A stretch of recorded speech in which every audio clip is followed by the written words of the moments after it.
रंग, नीला रंग, लाल रंग, इन रंगों से चमड़ी की बीमारी, कैंसर की बीमारी, आंखों की बीमारी। जैसे काला रंग है तो लेड ऑक्साइड पड़ता है, किडनी की बीमारी मिलती है। हरे रंग में कॉपर सल्फेट पड़ता है, आंखों की बीमारी, सूजन, जलन, अस्थायी अंधत्व।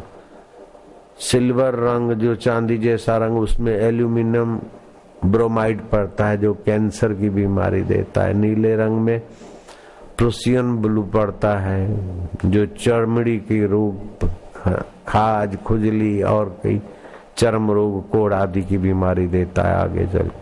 लाल रंग मर्क्यूरिक सल्फाइड पड़ता है, उसमें त्वचा की बीमारी, कैंसर की बीमारी होती है।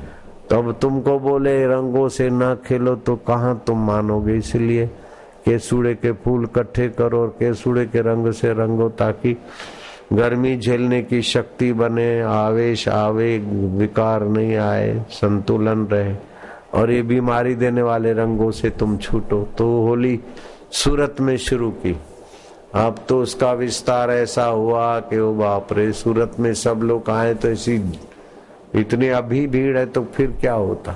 तो 5-5 जगह पे होली हो गई।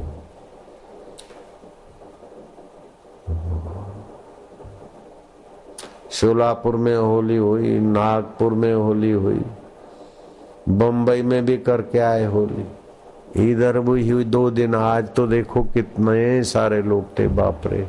कल इससे भी थोड़े ज्यादा होंगे। धुलेंडी है तो आएंगे, सुरती लाला खूब आएंगे, मुंह भी उनके लाल पीले रंगे होंगे, नए लोग भी हैं। फिर दिल्ली वालों को कल शाम दे दी तो 5 जगह होली। होली जो हो गया सो हो गया, बीती हुई बात को गांठ बांध के किसी से वैर झेर ना। निंदा किसी, पहले तो कहते थे कि निंदा करने से पाप लगता है, लेकिन अब विज्ञानी बोल रहे अपनी भाषा में, विज्ञान की भाषा में। शास्त्र बोलते पर निंदा सम अघन गरीषा, पराई निंदा के समान कोई भारी पाप नहीं। अब विज्ञानी बोलते तुम किसी की निंदा करते हो या ईर्ष्या करते हो तो तुम्हारे शरीर में न्यूरोपोपेटाइड नाम का द्रव्य बनता है। केमिस्ट बैठे प्रफुल्ल, समझ गए, न्यूरोपोपेटाइड LDL द्रव्य बनता है और भी कई हानिकारक द्रव्य बनते। इसलिए निंदा करना, सुनना, ईर्ष्या करना अपना ही शरीर मन गंदा करना है। निंदा किसी की हम किसी से भूल कर भी ना करें, ईर्ष्या कभी भी हम किसी से भूल कर भी ना करें। सत्य बोले, झूठ त्यागे, मेल आपस में करें। दिव्य जीवन हो हमारा, यश तेरा गाया करे। भगवान का यश गाएं। भगवान भी यश के भूखे हैं, तो एक सेठ, नेता और भगवान में क्या फर्क। वो भगवान हमारा क्या भला कर लेगा जो हमारे यश का भूखा है।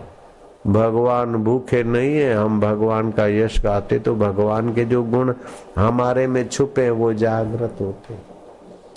भगवान सत्स्वरूप है तो हम भी सत्स्वरूप है। शरीर असाता है, हम पहले भी थे, शरीर के बाद भी। भगवान चेतन स्वरूप है तो हम भी चेतन। भगवान ज्ञान स्वरूप है तो हम भी स्वप्न में कैसी कैसी सृष्टि बनाते। भगवान आनंद स्वरूप है तो हमें भी आनंद आता है न, तो अपने ही स्वरूप का आता है।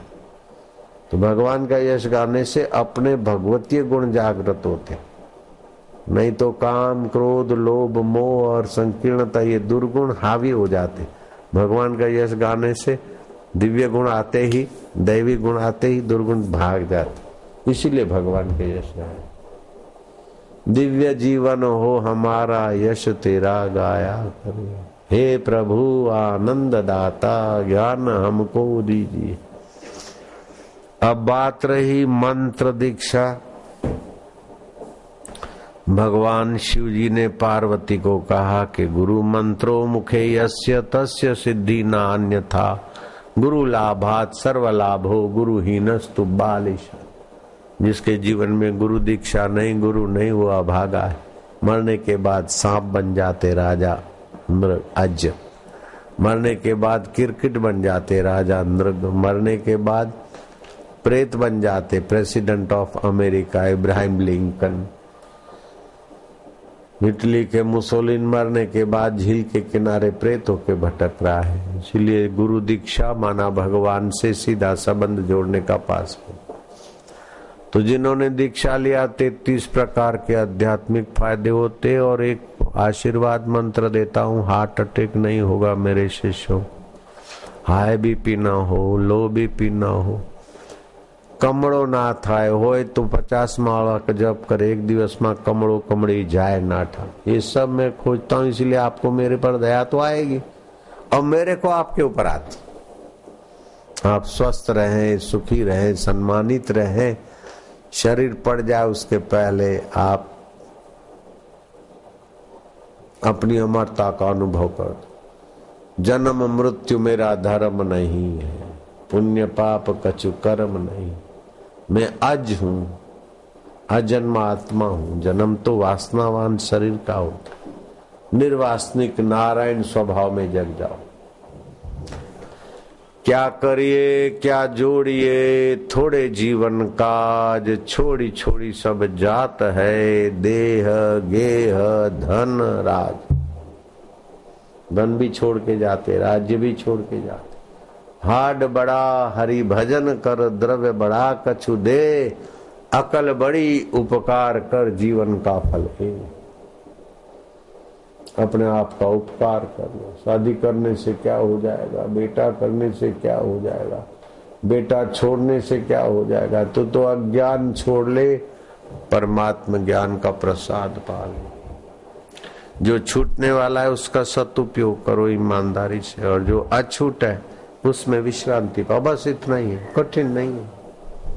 लेकिन जिनको कठिन नहीं लगता ऐसे महापुरुषों का मिलना और उसमें श्रद्धा टिके रखना, ये कठिन। मूर्ति में तो श्रद्धा हो जाती, मूर्ति बिचारी कुछ बोलती नहीं, चाहे कुछ भी करो। महापुरुष तो हमारे नहीं बोलते, चालते, खाते, पीते, रोकते टोकते। जागृत महापुरुष में श्रद्धा टिकाना होना, ये ईश्वर की आखिरी कृपा है। एक तो माँ के शरीर में दूध बनाई, उसकी कृपा। दूसरा श्रद्धा के साथ बुद्धि योग दिया। तीसरी कृपा है कि जागृत पुरुष तक हमारी यात्रा करा दी। चौथी कृपा है कि उन पुरुषों के वचनों को समझने की बुद्धि दे रहे। अब ये ईश्वर के तरफ से तो कृपा की पराकाष्ठा होगी। अब अपने आप ऊपर कृपा करे तो पार हो जाए। बस करे जे पाण ते कृपा, हिनर जो हिनर चक्कर बदले। अपने आप पर कृपा करे तो अभी से अभी का अभी चक्कर बदल जाए। ये मुझे पाना है शाश्वत, मुझे नित्य वस्तु पानी, बस इतना इरादा पक्का कर। बुद्धि भी है, श्रद्धा भी है, महापुरुष भी है, और जगत बीत रहा है, मिट रहा है, वो दिखता भी। बाकी शू है?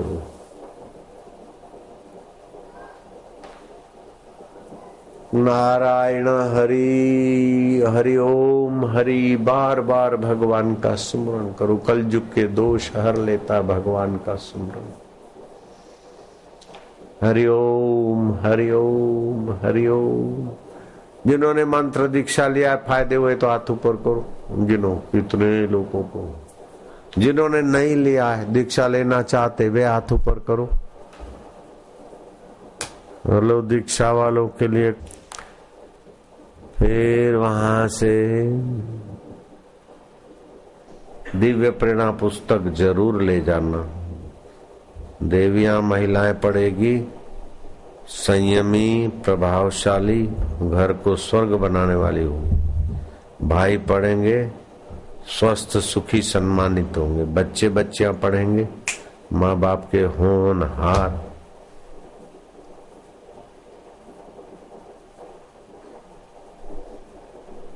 बालक होंगे। दिव्य प्रेरणा पुस्तक जरूर ले जाना। भैंस चराने वाले को भी सारस्वती मंत्र मिल गया। ऐसा दिमाग खुला कि गो एयर में इंजीनियर है, 1,80,000 पगार।